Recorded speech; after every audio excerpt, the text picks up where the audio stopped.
बोलो राजा रामचंद्र की जय हो।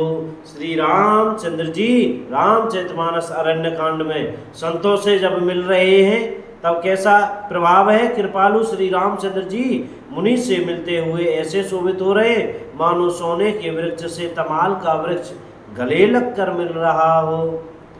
मुनि खड़े हुए टकटकी लगाकर श्री राम जी का मुख देख रहे हैं और मानो चित्र में लिखकर बनाए गए हों। तब मुनि ने हृदय में धीरज धरकर बार बार चरणों का स्पर्श किया। फिर प्रभु को अपने आश्रम में लाकर अनेक प्रकार से उनकी पूजा की। मुनि कहने लगे, हे प्रभु मेरी विनती सुनिए, मैं किस प्रकार से आपकी स्तुति करूं। आपकी महिमा अपार है और मेरी बुद्धि अल्प है। जैसे सूर्य के सामने जुगनू का उजाला, हे नीलकमल की माला के समान श्याम शरीर वाले, हे जटाओं का मुकुट मुनियों के वल्कल वस्त्र पहने हुए, हाथों में धनुष मान लिए तथा कमर में तरकस कसे हुए श्री राम जी, मैं आपको निरंतर नमस्कार करता हूँ।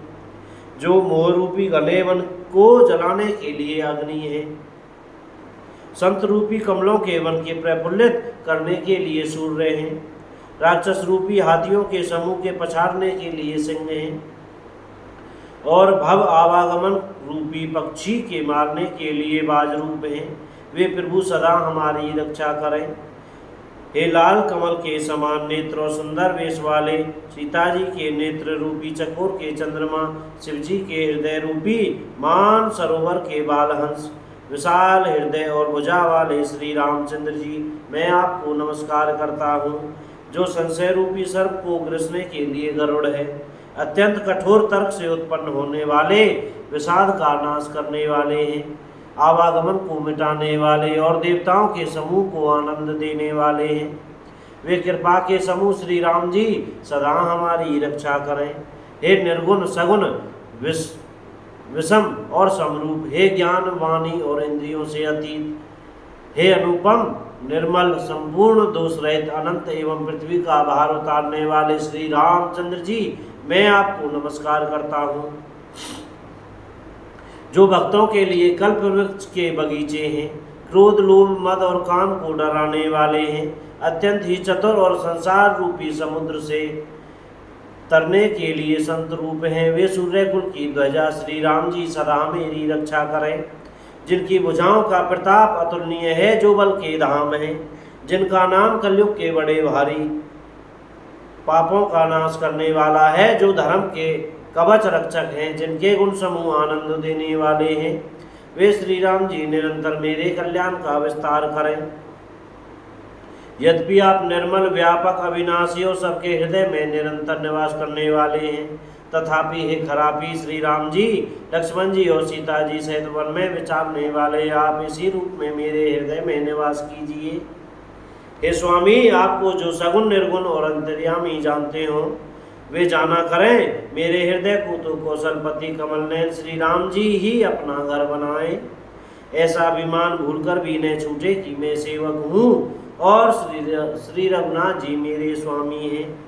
मुनि के वचन सुनकर श्री राम जी मन में बहुत प्रसन्न हुए। तब उन्होंने हर्षित होकर श्रेष्ठ मुनि को हृदय से लगा लिया और कहा, हे मुनि, मुझे परम प्रसन्न जानो, जो वर मांगो वही मैं तुम्हें दूं। मुनि सुतीक्ष्ण जी ने कहा, मैंने तो वर कभी मांगा ही नहीं, मुझे समझ ही नहीं पड़ता कि क्या झूठ है और क्या सत्य है, क्या मांगूं क्या नहीं। अतः हे रघुनाथ जी, दासों को सुख देने वाले, आपको जो अच्छा लगे मुझे वही दीजिए। श्री रामचंद्र जी ने कहा, हे मुने, तुम प्रगाढ़ भक्ति वैराग्य विज्ञान और समस्त गुणों तथा ज्ञान के निधान हो जाओ। तब मुनि बोले, प्रभु ने जो वरदान दिया था वह तो मैंने पा लिया, अब मुझे जो अच्छा लगता है वह दीजिए। बोलो सीताराम।